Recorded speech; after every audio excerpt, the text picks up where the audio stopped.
From Bonners Ferry to St. Mary's and everywhere in between, this is the North Idaho Prepcast with Ryan Scaggs. That's right. Welcome into another edition of the North Idaho Prepcast on IdahoSports.com, breaking down everything in District 1 in the state of Idaho. Brandon Maney alongside Ryan Scaggs. The North Idaho Prepcast is brought to you by the Idaho Division of Public Health. Speaking of health, Ryan, how are you? Doing well. I mean, we're getting better, so a difference a couple weeks makes. So we're getting by. Yeah, for sure. You're going to be back in the broadcast booth this week for us for North Idaho game night, broadcasting the Post Falls Coeur d'Alene football game, audio only, so that's going to be super exciting. Yeah, Craig and I'll be there for that one, and we're super stoked to have that one on the schedule. Yeah, for sure. So a couple of ways you can get this podcast each and every week. You can get the audio only at our website, IdahoSports.com.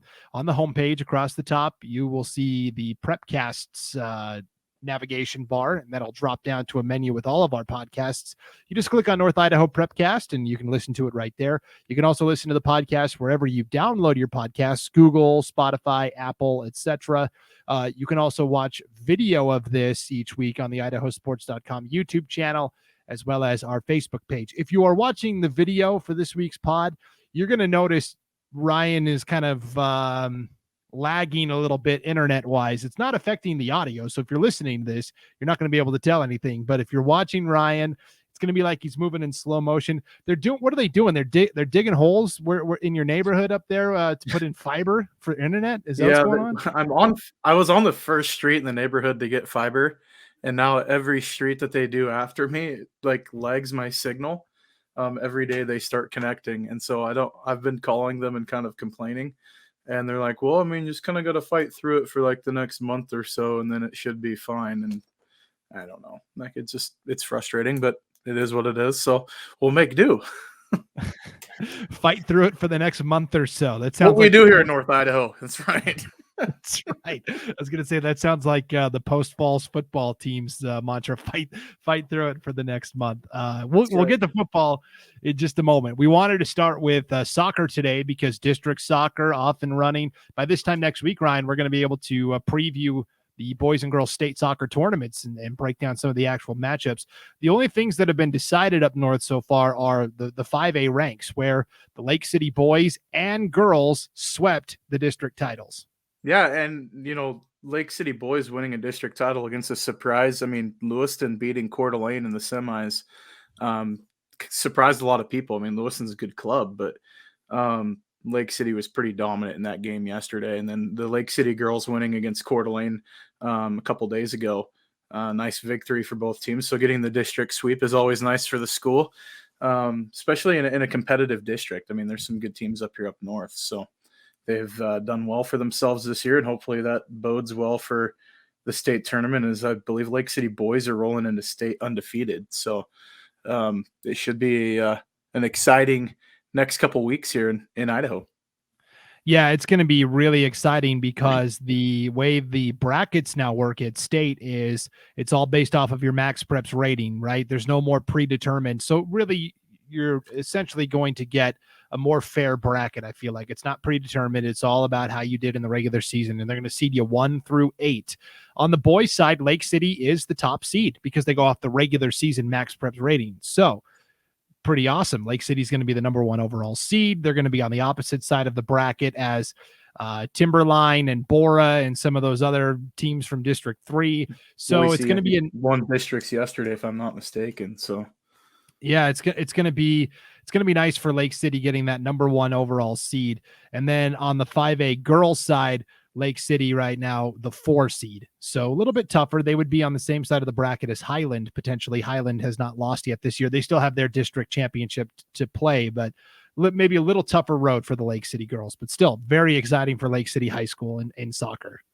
Yeah, both great seasons, and hats off to the kids. I know that they've worked hard, and the boys have taken care of everything in front of them that they've had to do. So the girls, I mean, obviously they've had a moment briefly this year, but I mean, they've had a great season too. So it's a battle for any team in the state of Idaho trying to get a state championship, and you get through these last, couple weeks of the season, It's I don't care what classification you are, you get to states, you've done something and you've accomplished quite a bit. So hats off That's to right. that. Yep. And this year in boys and girls soccer, that we saw the combined Inland Empire League, right, where the 5A and 4A were all in one gigantic conference for standings. On the girls' side, Sandpoint, despite being a 4A school, actually won the league this year. They beat all the 5A teams, and the Sandpoint girls look really strong in the 4A ranks. Yeah, I mean, I think they handed the first loss to Coeur d'Alene Charter, kind of a game that was picked up last minute because Coeur d'Alene Charter had a cancellation with St. Mary's. Sandpoint had an open spot from a cancellation earlier in the year, so they played each other, and Sandpoint ended up winning that game. But Sandpoint's had an awesome season. I mean, that girls' team is loaded. They're, I would say the favorite in 4A in the girls' ranks. Or if not one, they're like 1A and 1B to win that. And obviously, Coeur d'Alene Charter was a 38 game straight, undefeated streak that was snapped to Sandpoint. So, but even before that, you go back and they've only had like 2 losses in the last 4 seasons or something like that. So it's a pretty gaudy statistic for Coeur d'Alene Charter that they're a great program too. But Sandpoint has just been an absolute buzzsaw this year. Yeah, it was kind of an interesting story with that Sandpoint Coeur d'Alene Charter regular season finale last week. You mentioned it. Coeur d'Alene Charter was supposed to play St. Mary's. They've had COVID problems, had to officially forfeit the game. So Coeur d'Alene Charter picked up a win and then turned around the same day and lost to Sandpoint. The final score was 2-1, and Coeur d'Alene Charter was leading.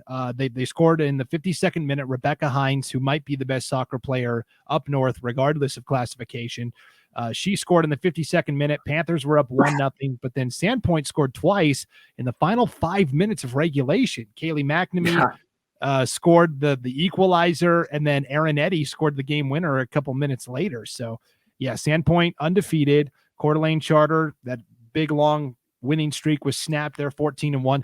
I think in soccer this year, Ryan, you could see a majority of the state titles coming from the north. Oh, absolutely. I mean, it wouldn't surprise me. Soccer here has really taken off, and I'll give. I mean, the club teams up here have been hyper successful, and you can credit having some kids from Spokane to play with too. So I'll give Washington their due that it's helped here because they get to play year round a little bit if they want to, because of the way Washington kind of stacks their schedule. It's opposite Idaho, so while Idaho's playing their soccer season, Washington will be playing in the spring. So it'll be. At least on the boys' side, but I want to say, is Idaho switching next year, putting boys in, or is it golf that's switching to fall? I'm trying to remember how they're doing that next year. Yep, golf. That's what I thought. Yep. And so, yeah, I mean, the club scene here, there's a lot of competitive soccer, and the Spokane schools are phenomenal. So it's just kind of an area that's becoming more and more of a hotbed, I believe, for that sport. I mean, historically it was baseball. I mean, you look at baseball here, it's always been pretty good between Lewiston and Coeur d'Alene and, some of these St. Mary's and Orfino and some of those teams that North Idaho has always been able to put out, really competitive baseball teams. But soccer is now, hot on the heels to where this year, really, you look at it, out of all the classifications, I mean, you could sweep 5A, you get the 4A girls, the 3A girls. I mean, 3A boys isn't out of the question either with Coeur d'Alene Charter either. So, or depending on what happens in that district with the 3As, it could be pretty interesting going down the wire as well. So it's kind of a crapshoot that you really don't know how it's going to turn out, but there's a lot of competitive games to be played. Yeah, absolutely. And state this year, last year it was up north, right? Coeur d'Alene got to host all the state soccer tournaments. A lot of people were complaining about the weather, I think, but this year it'll be in the Banana Belt. It'll be down in Boise. So it's about time North Idaho gets a state tournament. I don't know why everybody complains about it, but no, I always make the joke like we made it last week about Rodney Dangerfield. We just can't get any respect up here, but yeah, no, I mean, and you got great facilities down in Southern Idaho, down in the Treasure Valley. So, and we've got good facilities here too. I mean, I don't know if you saw where I believe it was the 3As were played last year at Real Life over in Post Falls where Genesis Prep is. I mean, they have 2 huge field turf fields. It's just a phenomenal soccer facility. So, you're starting to see that stuff pop up, and Post Falls in their district is looking at adding one. And then Coeur d'Alene in one of the city parks is actually has it slated to open here in the next year or two. So really the facilities are just growing and getting better every year. Yeah, I think it's great that they rotate sites so North Idaho gets that opportunity to show those facilities. I wish sometimes basketball would rotate as well instead of being in Boise every single year. But well, for hopefully the other University sports, of Idaho gets to host. I mean, at some point, because that new arena at U of I is awesome. It's super cool. yeah, the new basketball facility that was just built and will debut this year for basketball. Yeah. They might already be playing volleyball in there as well, but I don't know if they have. I mean, they might be. I haven't checked. I thought they were playing in Memorial Gym still, but I know ICC Arena opens for basketball. I think in like 2 or 3 weeks. So yeah, be pretty cool. Yeah. There's some really great facilities up north, no doubt about it. Let's shift now to football, and we're starting to get to the stretch drive of the regular season for football. We finally got into conference play for a lot of these leagues last week. Right up north, the leagues are smaller, so you don't get those conference matchups until the very end of the regular season, which I like. Let's start with Coeur d'Alene, a 38-0 win over Lake City. We kind of expected that. The big contest was Post Falls at Lewiston. Two teams basically, I think, battling for second place in the conference. This was kind of a wild game, Ryan. Lewiston ends up winning by 30-29. A little bit of a shootout going down the stretch, and you look at the one equalizer for Post Falls. It's really, I mean, it's shown up in the last 3 games for them that I don't think should be overlooked. Is their special teams has been awesome. I mean, I think they've had a kickoff return for a touchdown in 3 straight games. So Post Falls is doing the right things on necessarily in parts of the game that get overlooked. Lewiston, I mean, they've got. I mean, Hepburn, let's just talk about him at running back. He's a stud. I don't think you can really, as far as running backs go, he's the best one in the league. I mean, in the Empire League, he's by far, I think probably the best athlete at the running back position. But Post Falls Clark's shown up now. I mean, he's had some big games down the stretch. I think 4 in a row where he's caught at least 2 touchdowns. So they're coming back around. That game.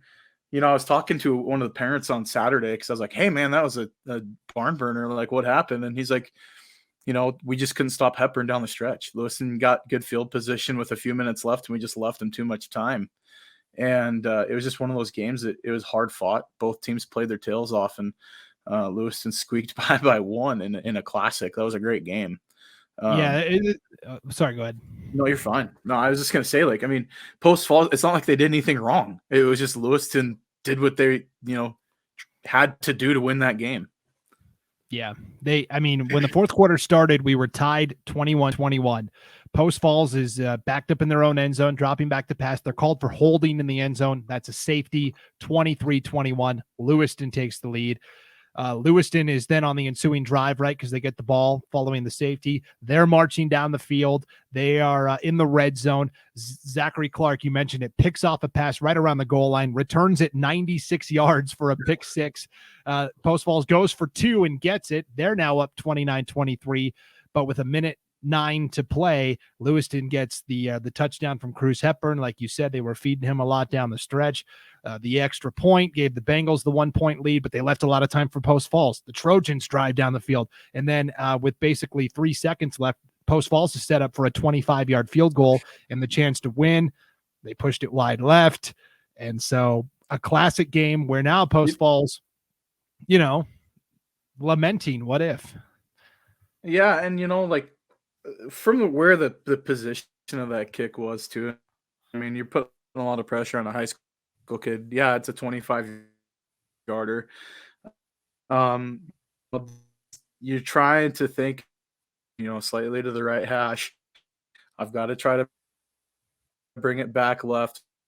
I'm going to push it through the upper, I'm going to shank it and go wide right. Go overcompensate and then it. And I've felt bad for the kid because it was such a great game. Everything you could do as a coach, like you're 25 yards, you don't get those opportunities very often. for a game winner. I mean, that's kind of a shot per se, but nothing's guaranteed, obviously. But yeah, I mean, Lewiston, we talked about, I think, in our preview. I mean, I said they were going to be they're my surprise for number 2 in the league, as far as pushing PA.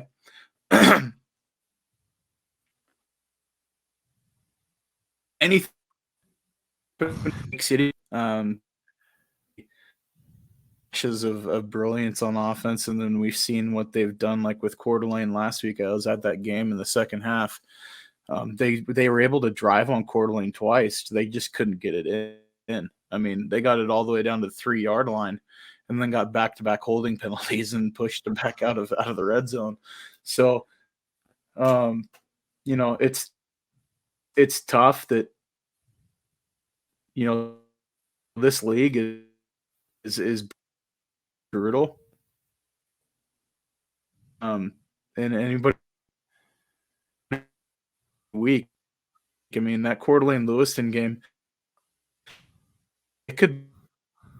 And so I think we can't really call anything until all the dust settles after, you know, next weekend.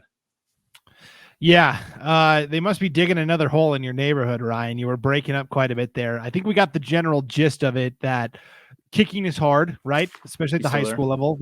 We saw that in the NFL. I'm a big Packers fan, and they had a pretty interesting game with the Bengals on Sunday where both teams combined to miss 5 field goals in a row from like the 2-minute warning into overtime. And then you also mentioned how the league is so tough week in, week out. The north part of Idaho this year for 5A football gets 2 automatic bids into the playoffs. We're thinking at this point that's going to be Coeur d'Alene and Lewiston. Now, there is one at-large bid that's also available. Now, right now, as it stands, it's based upon Max Prep's ratings. Post Falls would get that at-large spot, but they're going to be competing with some teams from the Boise area, teams probably like Timberline and Skyview and things like that. So Post Falls needs to continue to play well, and a playoff spot is definitely within their grasp. We could see 3 teams get playoff spots from up north. Be pretty interesting.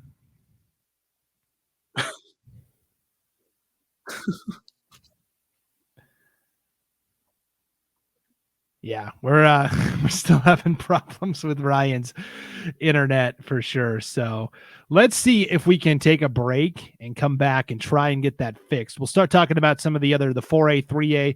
There was a lot of good stuff going on in the Intermountain League, certainly. And so we'll break down more of that football action when we come back right after this on the North Idaho Prepcast on IdahoSports.com. It's time to start planning for back to school. That's why I got my kids vaccinated for COVID-19. Kids 12 and older can get vaccinated. The vaccines have been researched and tested. They're safe and they work. And I hope everyone will choose to get vaccinated too. Back on the North Idaho Prepcast, IdahoSports.com. Brandon Maney with Ryan Scaggs. Ryan's video is going to be out for the remainder of this Prepcast. You get the black screen of mystery that we usually reserve for Craig Shaver. Yeah, I really look like that guy in real life too. Just like the silhouette with a gray shadow. Yeah. Yeah, exactly. It's like a crime documentary where we're trying to conceal your identity for your own protection. So. Yeah, you're Robert Stack all of a sudden. Tonight, Unsolved Mysteries going on. Dude, I used to watch those all the time as a kid and get so freaked out. Yeah, no, it's like that show, and there was a few others like that were like it that I'm just like, okay, I can't believe if I watched that as a kid, because now I'm like, man, this would still like mess with me now. So yeah. So yeah, unsolved mystery. Well, we solved one mystery. My internet sucks right now, but so the other unsolved mystery I would say, to segue, is what's the 4A as far as the playoff picture goes for 4A, because we saw an absolute butt whooping Friday night in Lakeland. I was at that game for the first half, where they went off for 35 unanswered in the second quarter. And they beat Moscow 59-0 and looked absolutely awesome in that game. Yeah, well, I think one mystery that's been solved, Ryan, is that Moscow, you can put them to bed. They are not returning to the playoffs this year. I don't think. I don't think their max No. preps rating is going to be strong enough. And now you're talking about Sandpoint and Lakeland both getting in. The question is just who's going to win the league. Well, the question I had with both getting in is, I mean, Lakeland's got a great record now at 5-3. What happens if they share the same record with Preston? That's the question, because Preston plays Pocatello, and then they have Snake River next week. I mean, is there a possibility that they end up with the same rating that Preston would get the edge?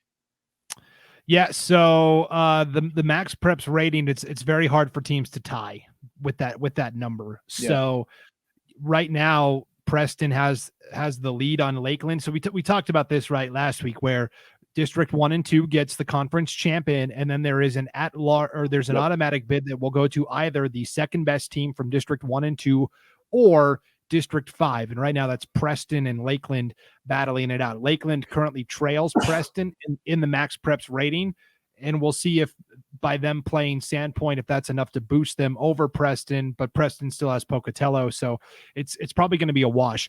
I think what'll happen though is there are 4 at-large bids that are also handed out to the 4 best remaining teams, and Lakeland is the top team. Sure. I mean, they ensure. Oh, for sure. Yeah. So Lakeland's going to get an at-large bid as well. They're going to be playing a road game. That's the problem. And they're probably going to be playing, like they did last year, where they're going to have to travel to Idaho Falls or Pocatello or something like that to play their first round game. But I was impressed with Coach Kiefer's club on Friday watching them. I mean, that defense was absolutely relentless. And their running game, I mean, John Cornish went off for 141 yards rushing with 3 touchdowns. And that was like, most of those were before halftime. So a game by the Hawks in that one. And then they've got, I mean, obviously you want to take care of business. You got Sandpoint next week for what's probably looking like the district title and the league title too. But you have to take care of business. The way Lakeland's playing down the stretch, they've been, I mean, you saw the Timberlake score last week. They've pitched a shutout in 2 straight weeks where they're scoring over 50 points. I mean, come on. So it's been a pretty good showing from them in the last couple of weeks. I think they're getting things rolling. Sandpoint, we saw what they did with Lake City in a close game, had this week off. They're going to play at Moscow. I think it's going to be kind of like you did that. Let's see if we can show you up. I don't know. Or it's a battle of attrition. I mean, if weather gets inclement, I mean, you're going to see a lot of Garrett Cox for Sandpoint and Moscow. They don't have the muscle up front. Their front 7 just cannot contend with that offensive line from Sandpoint. Yeah, I like Sandpoint there for sure. And it is an interesting matchup then in the regular season finale between Sandpoint and Lakeland. The winner of that, we talked about, Sandpoint has now the 4th best max preps rating. Last week they were basically top 2. They still would be able to host a quarterfinal game if they're to finish out and win the league. They would be the number 3 seed probably behind Pocatello and Emmett right now, but still a lot for Sandpoint to play for, certainly. Yeah, and I mean, getting a quarterfinal game in North Idaho would be huge. And I'm thinking that they're going to take advantage of their home field that they've got. I mean, that field turf there at their stadium is a gorgeous facility. And you start throwing the elements in on top of it, and you get a team traveling. You might be able to trap a team that maybe has a higher rating, and it ends up posing kind of the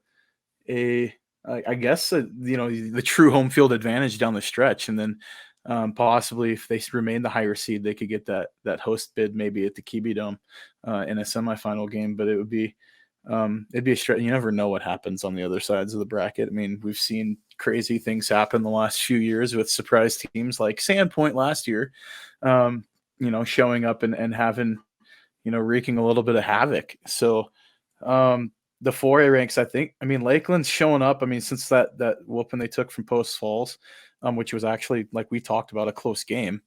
At halftime, it was like 13-0 or something like that. So it was not as huge of a blowout as you think. There were some mistakes there that got taken advantage of from Post Falls.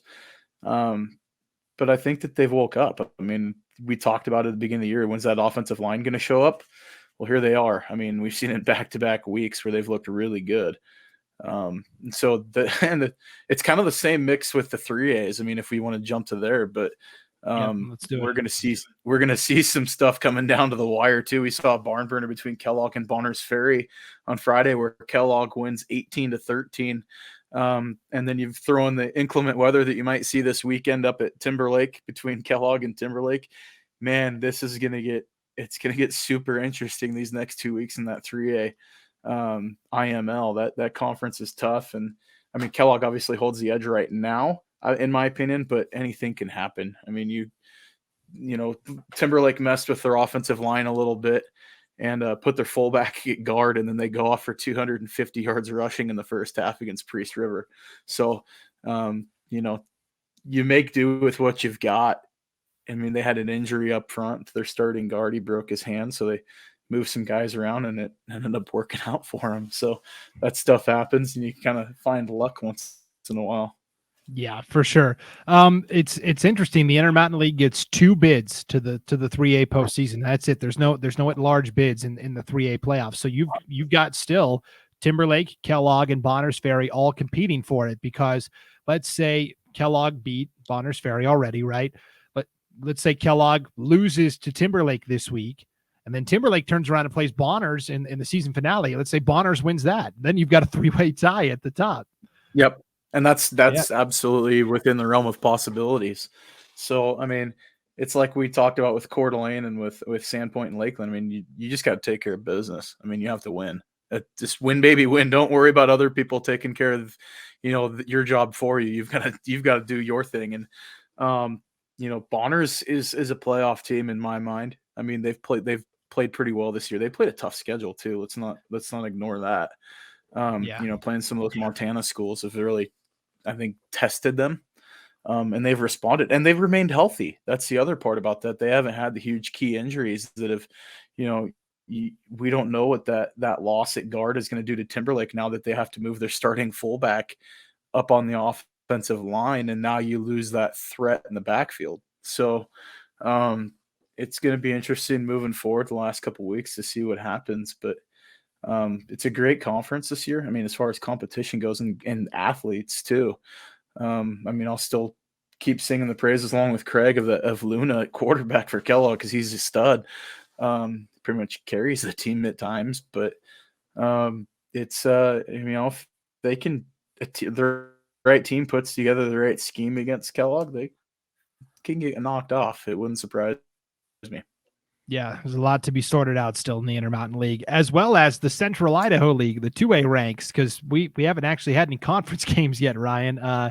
St. Mary's, Orofino, Grangeville, all grappling. The conference schedule got pushed back because of St. Mary's problems with COVID and such, and so we might not get any. What's that?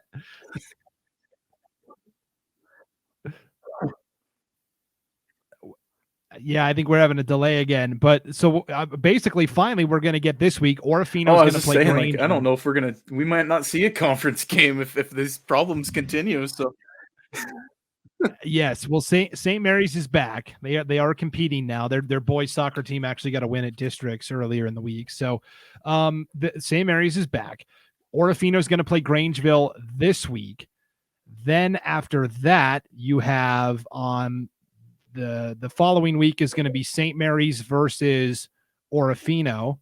And then way, way, way late, October 29th, really past where the regular season would be, you're going to have St. Mary's against Grangeville in a game that could decide the conference title. It's kind of what happened last year as well, where the 2A playoffs, the 5 conference champs get an automatic bye. So instead of having that bye week, you're basically going to have St. Mary's and Grangeville fighting for a playoff bid. Does that make sense?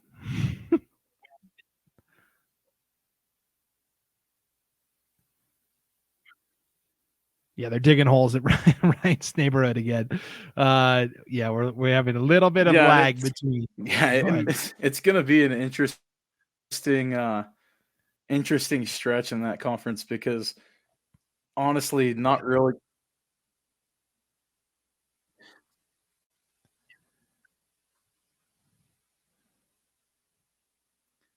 No, and I was gonna say is like Orfino hasn't shown up in a game. I mean, St. Mary's hasn't really shown up in a game, and Grangeville hasn't really shown up in a game.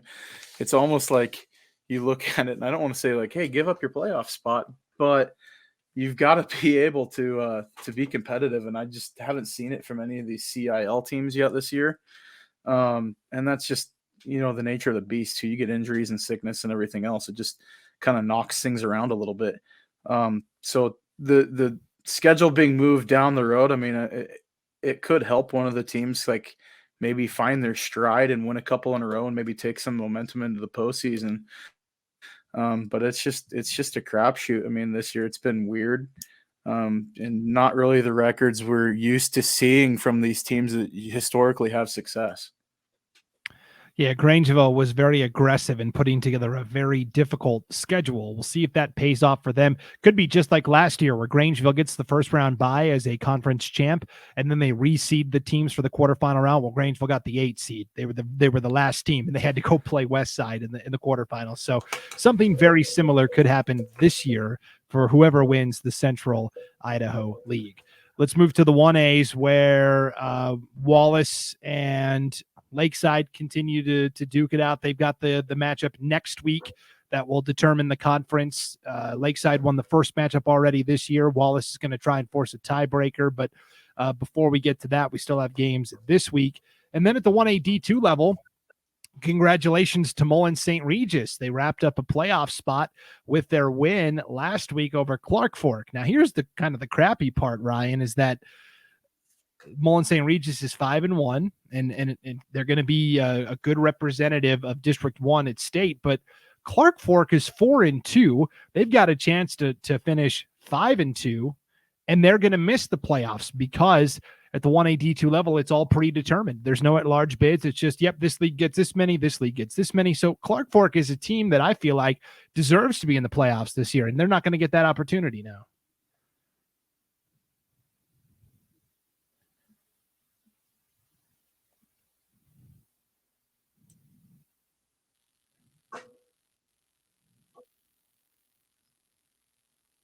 There's about a 15-second delay between us, so just hang tight.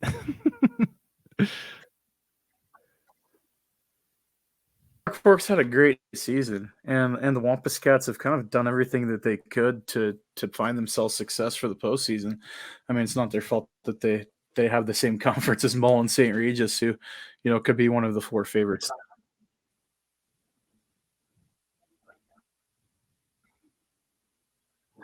And find their way into the playoffs. I mean, like Mullen St. Regis is a good team. They're going to be favored to win it, I think, with along with a few of the other teams game. And it's like, all right, see you later. Not really had. And so, tell your kids like, hey, have, losses, but at the same time,